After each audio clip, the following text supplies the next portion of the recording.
రాష్ట్ర ప్రభుత్వం పథకాల అమలు సంక్షేమానికే కాకుండా సమాజ మార్పునకు శక్తివంతమైన సాధనంగా భావిస్తూ ప్రతి వర్గానికి అండగా నిలుస్తోందని సంక్షేమ శాఖ మంత్రి అడ్లూరి లక్ష్మణ్ కుమార్ అన్నారు.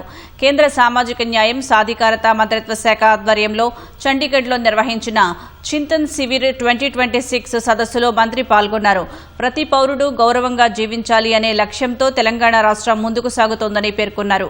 రాష్ట్ర సంక్షేమ నమూనా దేశానికే మార్గదర్శి అని కొనియాడారు. సామాజిక న్యాయం, సమగ్ర సంక్షేమం, బలహీన వర్గాల సాధికారత దిశగా ప్రభుత్వం అమలు చేస్తున్న వినూత్న కార్యక్రమాలు దేశానికి ఆదర్శంగా నిలుస్తున్నాయన్నారు. దేశవ్యాప్తంగా వివిధ రాష్ట్రాల మంత్రులు, ఉన్నతాధికారులు పాల్గొన్న ఈ సదస్సులో సామాజిక న్యాయం, సంక్షేమ పథకాల సమర్థ అమలు, ఎస్సీ, ఎస్టీ, బీసీ, దివ్యాంగులు, వృద్ధులు, ట్రాన్స్జెండర్ల అభివృద్ధి వంటి అంశాలపై విస్తృతంగా చర్చించారు. రాష్ట్రంలో అమలు చేస్తున్న సంక్షేమ పథకాల గురించి చింతన్ శివిర్ సదస్సులో మంత్రి వివరించారు.